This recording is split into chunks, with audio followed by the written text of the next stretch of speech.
Right, so I'm beyond excited to welcome Jenny Garrett, OBE, on Leading Thought.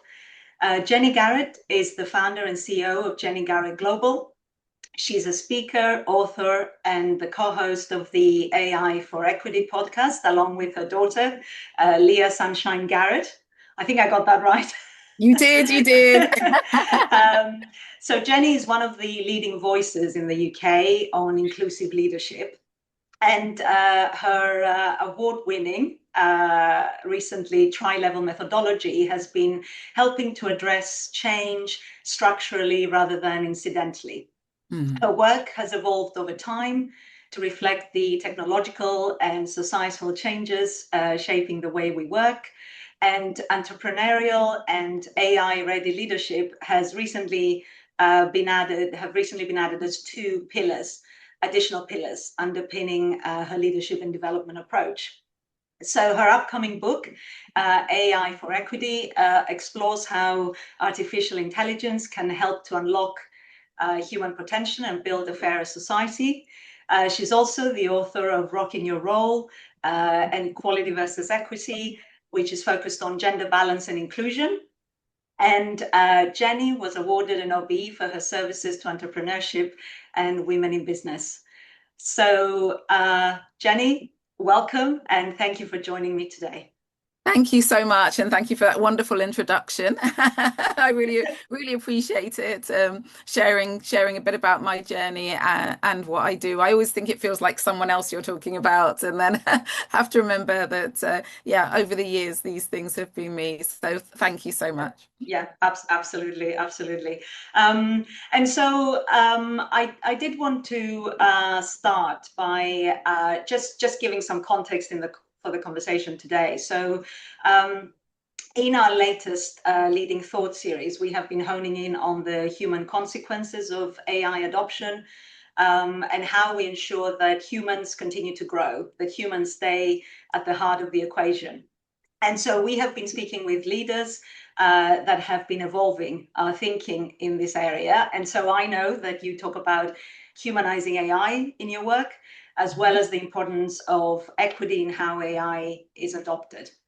So I'm really looking forward to your insights today, your stories, your experiences. But I have to say, I can't help but start by an incredible milestone that you've reached, which is 20 years in business. I know, it's incredible. Thank Uh, you.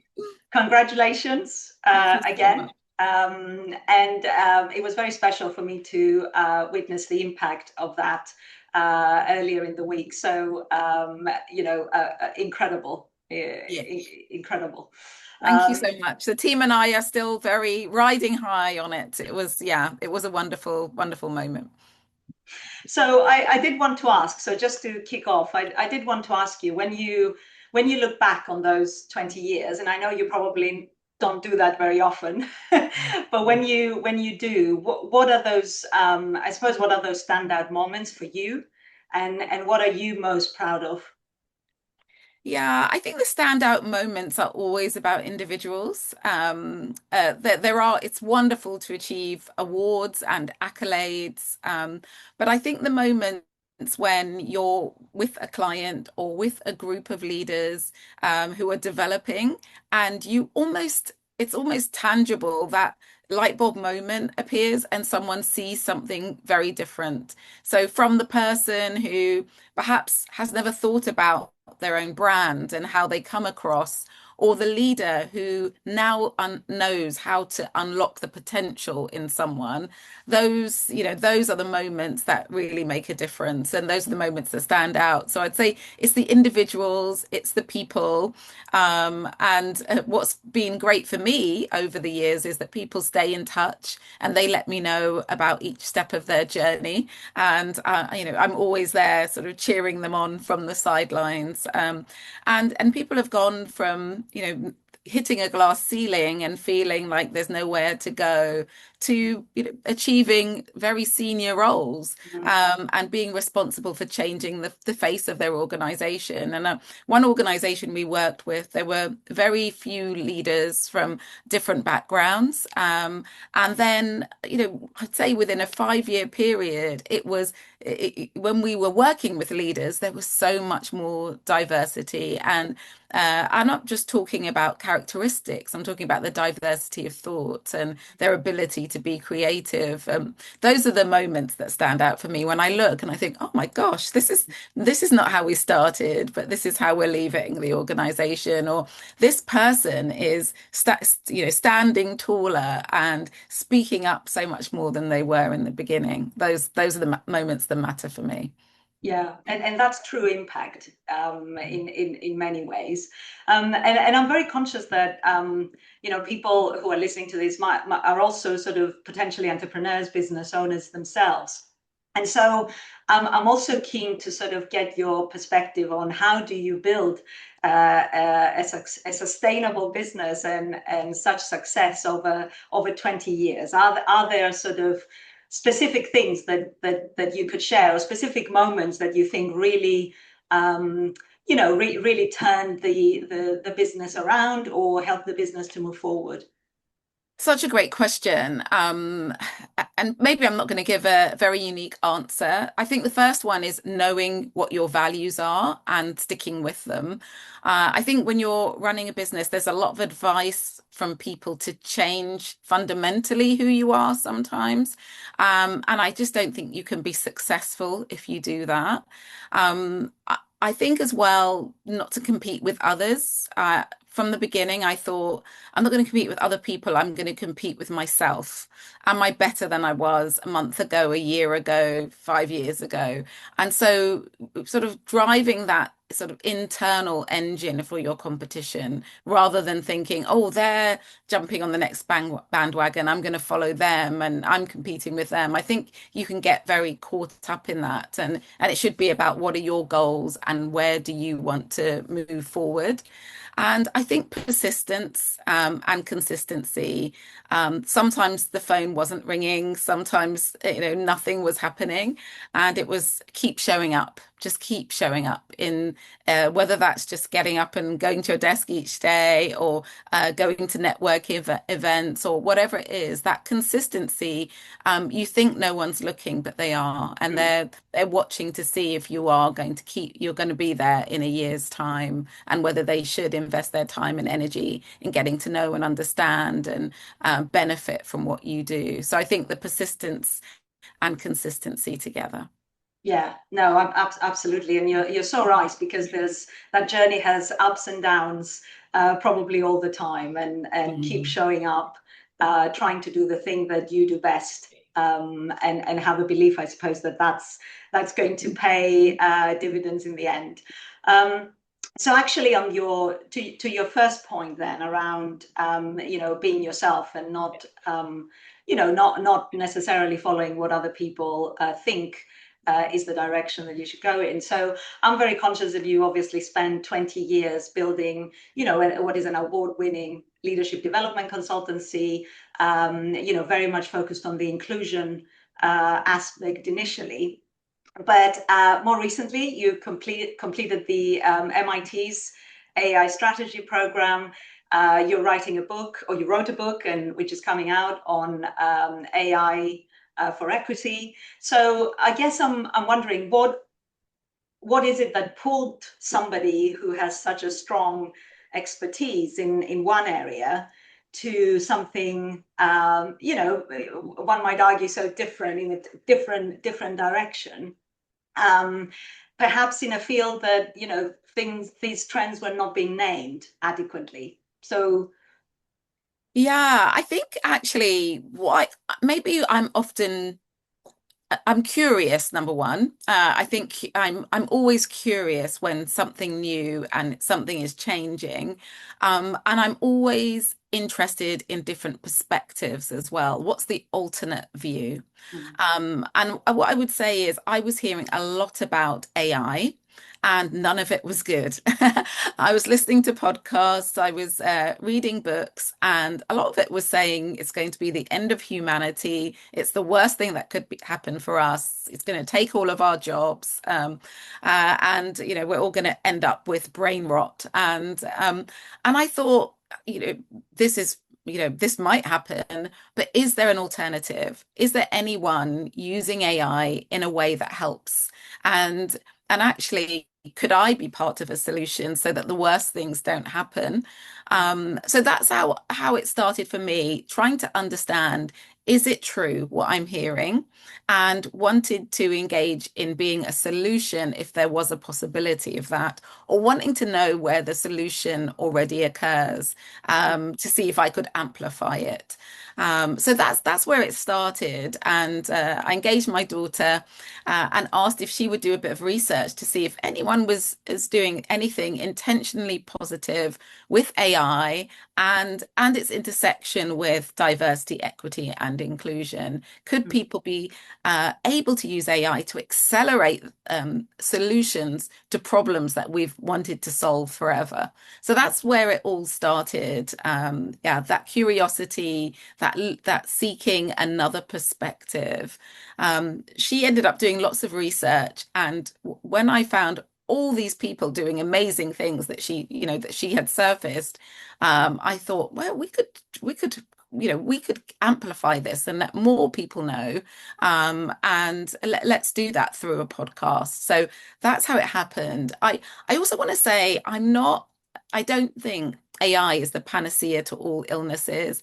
I'm not an evangelist about it. I do know that AI has the potential to damage, to cause a lot of problems, and from the damaging the environment to having a class of people working for very little money, looking through all of the awful images and things that people say through AI, for hours on end in a day. So I know there's sort of an undercurrent to this AI, but really, for me, it's about how can we intentionally direct AI to solve the problems that the world has. Yeah, great. I love this because it is about engaging. It is happening, Mm, and how do you constructively engage with it as opposed to, put your hands on your ears and think that it's not really happening. exactly. And we are going to talk a bit more about that later on. Focus specifically on AI, but. I did want to sort of stay on the theme of you as a sort of a CEO and founder tackling this area, and sort of I'm very conscious again that you've built a sort of a deliberately human model in a way you Yeah. interact with your clients, you have seasoned partners working with you, and you're trying to solve the real problems that organizations are facing. So I guess what I'm wondering is, as a CEO, how do you decide where AI belongs in this equation? And are there sort of areas that you steered clear of in order to preserve the thing that's core about what you do? Yeah, that's such a great question. And I think one of the things that we've tried hard to do is practice what we preach and embody, what we're advising or supporting organizations to do. So the point, so when we engage in AI, we also have to be thinking about that. How do we engage? We don't want to be the sort of person who says, do as I say, not as I do, even though we're a smaller organization than many of the organizations that we work with. So we've really thought about what is our intention with AI. Well, as a small organization, it can help us punch above our weight. And that's often around streamlining and automating our processes processes and our operations in order to give us more time to be with our clients, to have the conversations, to bring our creativity and knowledge to the fore, to be out of the office and be meeting people. And so we decided very early on that this is about augmenting the work we do. It's never going to be about replacing people, because people are the heart of our business, and we very much want organizations to value the people that they have. So we need to be demonstrating that. But we have been doing quite a lot of work on thinking, what can we automate? What can we do more easily? How can we have more information at our fingertips to be able to serve our clients better? And so it's about knowing what your values are and thinking about how AI can align with your values in order to continue to do your very best work. I think that's how we think about it. But we really do think that organizations do need to evolve. And you talking about us being in business for 20 years, we have evolved. Initially, we were really very much at the heart of leadership coaching, and then started developing leadership programs, and then really thought more about inclusion within the leadership space. And so there's evolving that happens because, as we know, over 20 years, business has evolved, leaders have evolved, and we evolve with that. But we've been at the forefront of those changes. Yeah, no, absolutely. And so I guess you did touch on the inclusion side and how that has evolved as one of the pillars of the work that you do. And you are known to be one of the leading voices on that in the UK. But I know that we did talk at the beginning about those additional pillars that are now part of the work that you do. So can you help us understand then how this three pillars now, entrepreneurial, AI-ready leadership, and inclusive leadership, come together to address some of the critical leadership questions that we're dealing with at this moment? Yes, I think the core message really is that AI adoption happens at the speed of trust, not the speed of implementation. So people think they can just, put AI out there and everything will change. If your staff don't trust you, if they don't trust AI, then nothing's going to happen. So organizations, we noticed, are quite focused on technology, but the organizations that succeed focus on people. So AI is not primarily a technology transformation, it's a human transformation enabled by technology. And when I'm saying that, that brings to the fore, well, what sort of human transformation do you need in order to be an AI-ready leader? And what we found was it was the qualities of entrepreneurial leadership. So really looking at what entrepreneurs, the many listeners you may have developed, and thinking, actually, how do we bring those qualities into larger organizations or nurture them in smaller organizations? Because sometimes it sits with the singular leader. You're the entrepreneurial one, but how can we nurture that in others? And there are sort of three areas to that: efficacy, can I make a difference here? Identity, can I show up as myself? And belonging, is trust, is this environment safe for me to be myself? And so nurturing those entrepreneurial, putting those conditions in place to nurture those entrepreneurial skills enables people to be AI-ready leaders. So it's this inclusion as the foundation. AI ready is where you're going, and entrepreneurial leadership is the way to get there. Absolutely. No, that's so clear and so relevant, especially in how you respond to these situations in order to ensure that you maintain a human focus, but you're also able to sort of adapt and progress in the way that you approach this phase. And I suppose your point earlier around augmenting, as opposed to just simply focusing on achieving what you may regard as short-term efficiencies that may not lead you to to sustainable benefits later on. And I guess I'm also interested in this evolution of leadership, and the way you describe those three different aspects. So is there, in this sort of, as you were sort of evolving this approach, is there an idea of leadership that you've had to actively let go as part of this? Yeah, it's a really good question. I think it's maybe more around a process and that you or your listeners may have experienced, which is at some point, people who do engage with AI think it can do everything. I can ask it every question. It can help with every thought, every problem, professional or personal, and then really start to realize its limitations. And I think where leadership has been going possibly is that there have been some people who thought, let's go. This is where we're going, and this can do everything. And then they've had to pull back and realize, no, actually, it cannot do everything. And what we need to do is intentionally think about where we can use it. Now, when we think about that in terms of leadership, for me, it's this idea of really understanding who you want to serve and where the expertise is. And I think the AI has the ability to democratize the workplace a little bit more because Deloitte did a study and they found that AI was one of the very few things that staff are willing to pay for from their own money in order to do their job.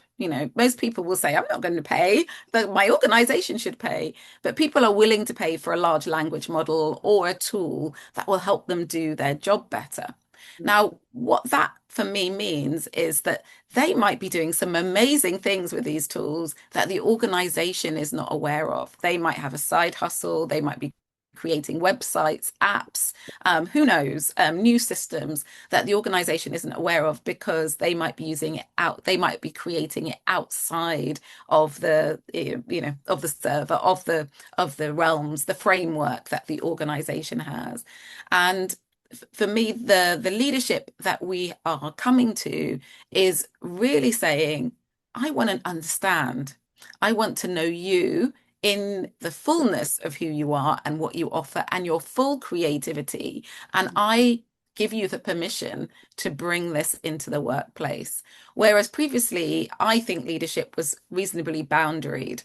It was, come, do your job. This is what you're here to do. Yes, I want a few ideas, but not too many. And maybe if the idea is not mine, I'm not interested. That perhaps was happening quite a lot. And now it's, oh, you're doing this and you're doing that. And I wouldn't have thought it was relevant, but now I do. And I want you to bring it in and I want to create the space for you to play and see what happens here. And that's, I guess, I think we've mostly moved away from command and control, but it requires even more letting go of control to allow people to experiment. So it's a leader who allows the playfulness, the curiosity, the outside interests in to see what that can deliver for the organization. Yeah, and that's so clear because I mean, immediately I'm thinking about your entrepreneurial leadership angle because experimenting, being open to people bringing, different aspects of who they are is such a signature sort of characteristic of a lot of earlier stage businesses or businesses that sort of maintain that kind of culture. So really critical, I guess. And then as you move to more traditional organizations, and I have my own sort of experience of more traditional sectors where, it might be that there's a lot of legacy heritage that perhaps has led to that success. But then how do you let go of the things that are no longer conducive to that and bring in examples of what you've just described? And that will then help your people feel that, indeed they're benefiting from what's happening. Yes, yeah. And I'll just share an example. Quite early on in my career, I worked for a Schroeder leasing company, and my leader at the time, he looked at what we were doing within the organization, and what was happening is there were these leasing contracts, and they'd be checked in. and then they'd be checked again, and then there'd be someone else to finally check them. So everything was checked 3 times. And he took a call on it. He said, let's see how many mistakes we actually find. And then let's see if we didn't double and triple check how many mistakes might actually slip through. And it's that kind of courage and permission that's needed in order to change how we do things. It was very liberating for people to think, it's going to be checked once, or we've got one chance to get this right. So actually, let's up our game, because no one else is going to, it's going to be too late if someone finds the change. But also, how much more time do we have that's not spent on checking, where we can think about doing things differently and create new processes or new products or whatever it was. And this is it's, right now, for me, it is about people being willing to let things go, being willing to shape things differently. I'm not saying we don't need boundaries, because everyone does need to know how far they can go. Where is my decision making? At what point am I not permitted to make any decisions? And sometimes that's what's missing in order to allow us to play. It's that idea, actually, I don't know the size and shape of the box that I'm in, so I'll keep myself really, central just in case. But if I know, gosh, I can stretch this far, I can go much further, then it allows me to experiment more.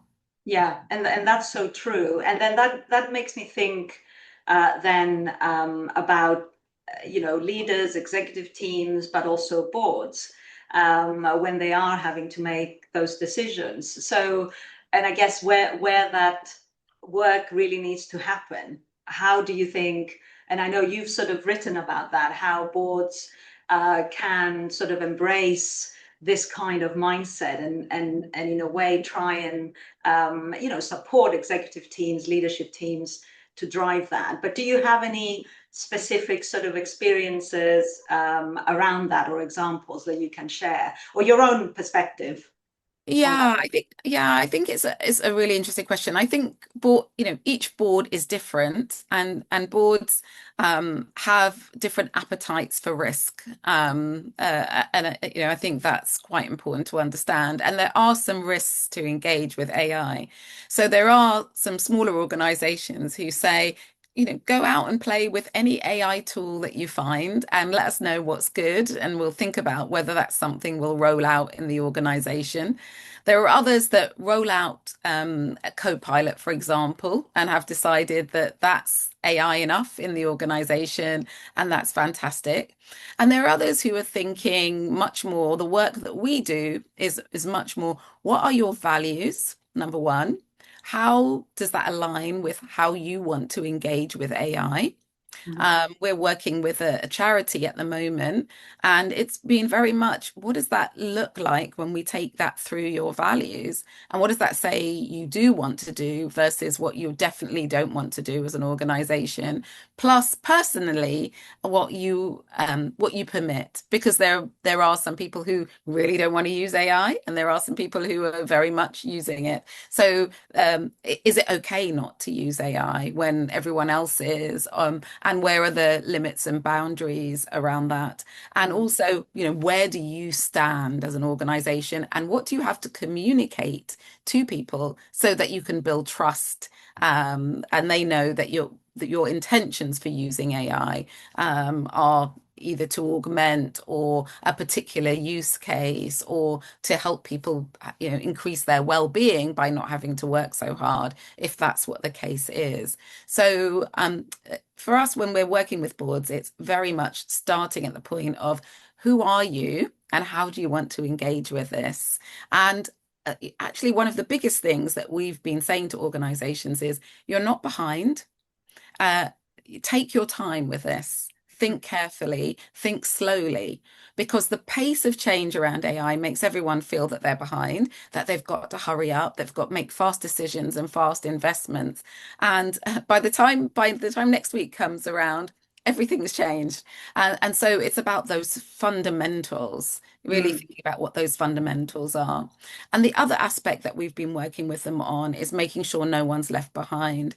Some Mm. organizations have deskless workers who are not using AI. The distance between them and the people who are using on a daily basis can really grow. And that could mean that it's not just a glass ceiling. There's a gaping hole between where you are and where you potentially could be. And we also know that the jobs AI is taking are often jobs that women hold, for example. They might be the part-time roles, the more administrative roles. And so what do you do then? Do you want to retrain? Do you want to support or start to think about other areas of the business where people could be redeployed? There's a really nice example of IKEA. And years ago, I worked at IKEA actually in their call center when I was in my teens. And they, I think now, don't have any call center staff. They're using chatbots. But what they did was they redeployed those who were working in the call center into interior design because they found there was an increasing need for interior design advice. So they've retrained them, and now they've got a whole new area of the business, a new income stream as a result. So that's for me the way AI should be used. Yeah, no, absolutely. And there's so much there for me around something that I think you've spoken about before. So one is around the conditions that you set as an organization and the messaging that goes through to employees to and the way they perceive what you're doing, because that then obviously potentially leads to sort of permission or not to adopt something and benefit in the right way. So I think that kind of systemic thinking that I know you've sort of shared before. I did want to ask a question, and then I do want to go before we go, because this could go on Oh gosh, for it's gone so much longer. quickly. But I did want to ask you about those conditions that Mm. and you're sort of very much talking about being intentional and passing on that message, and that leads me to think about AI ready leadership and what those conditions are that an AI ready leader needs to put in place. So are there any is there anything, what does an AI ready leader look like? What do Yes. they need to do differently on Monday morning? Yeah, I think that you can ask yourself the question, do the people who are working for me believe that they can make a difference here? And quite often people don't think they can make a difference. They may have brought ideas in the past, tried new things, and perhaps it's been stopped, it's been blocked. Maybe just look at your emails for the last month if you're a leader and see how many times someone brought something to you and you said, no, that's not going to work because, or no, that's not of interest to us right now. Those no's tell the people that work for you that they can't make a difference, and start thinking, why am I saying no? Am I saying no because, fundamentally this goes against what the business wants or our team wants? Or am I saying no just because? Maybe I don't think we have capacity, or I don't have the energy to think about it or advocate for it, because you do need to really empower your people to think that they feel that they can make a difference, and they can as well. So you really need to believe it.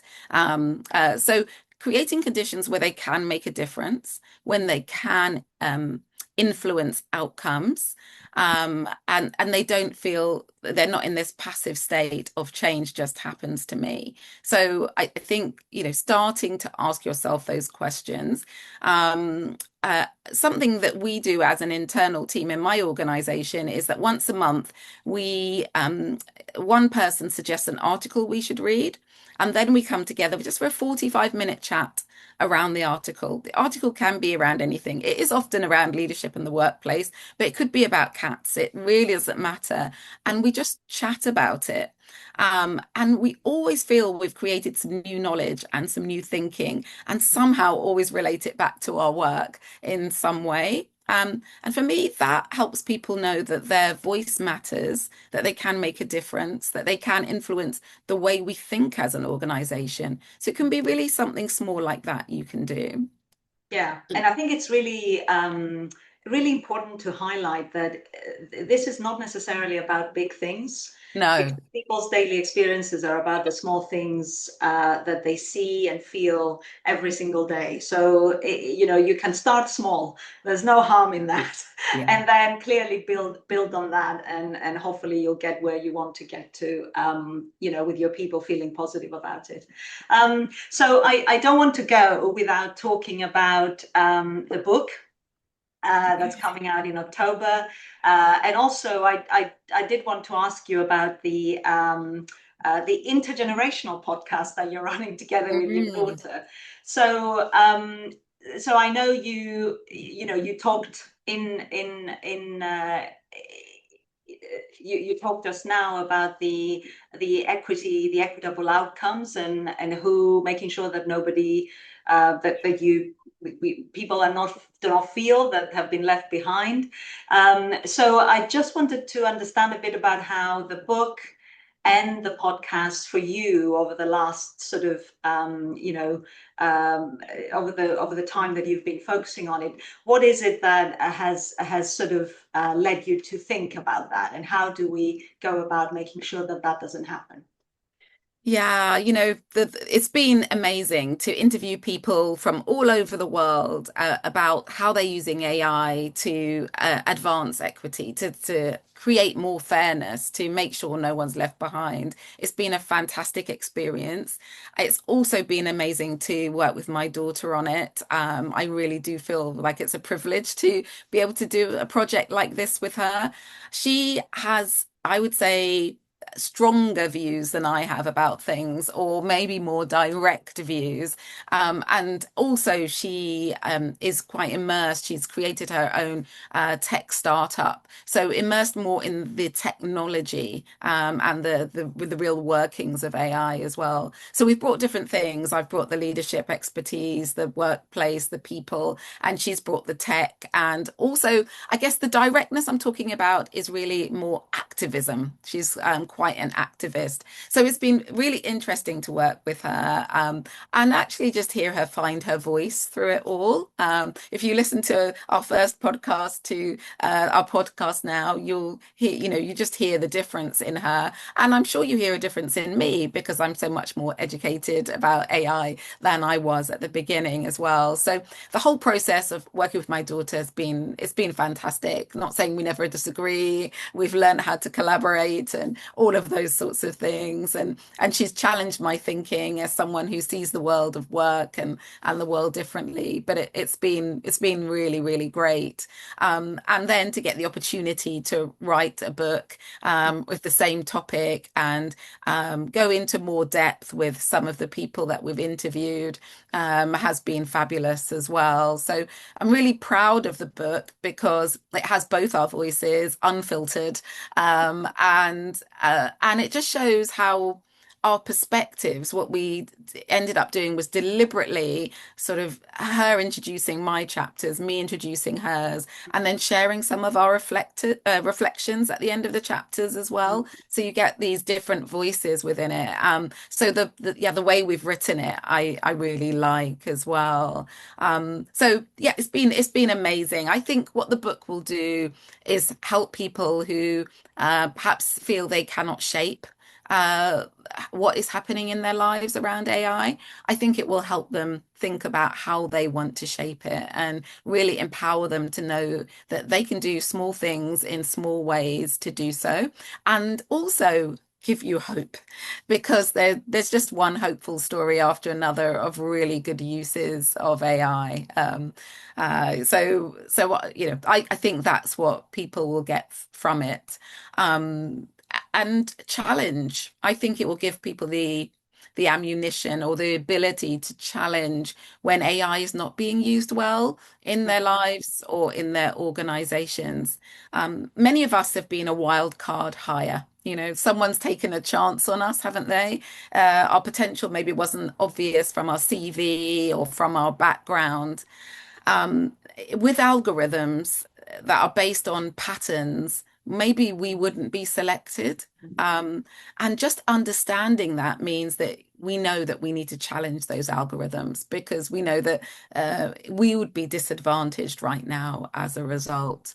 So for me, it's just understanding little things like that. Yeah, the pattern recognition that AI does can disadvantage some people. I can't rely on it too heavily. I have to challenge it where I can. I have to recognize that it's amplifying bias that exists in society, systems that have been existing in history, and we need to direct it somewhere else if we don't want to just repeat or accelerate patterns of the past.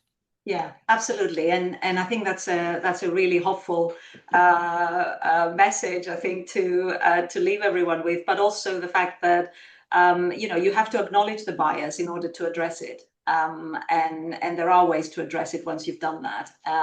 So I think it's really sort of helping to sort of that debate, and I'm really looking forward to the book, which I know is coming out in October. Is that Yeah, right? it's available for pre-order right now on Yes, Amazon available for pre-order. and Yes. all good bookshops. Yes, it's available now for pre-order. Great. And I will make sure that I put the links when the conversation is published. I'll put the links underneath of where people can find the book and to pre-order and the podcast Thank as you well. so much. Melvina, I don't know if you wanted to share, but you are on my advisory board, and you're just such a wonderful, active member. I love your supportive challenge. You're very good at the supportive challenge. And you've been central to us really moving forward over the last couple of years. So I just want to thank you. Thank you for this opportunity, but thank you also for your support. I really appreciate that. And lovely to speak to you as always. And Yes, thanks so much for joining me today. you too. Thank you.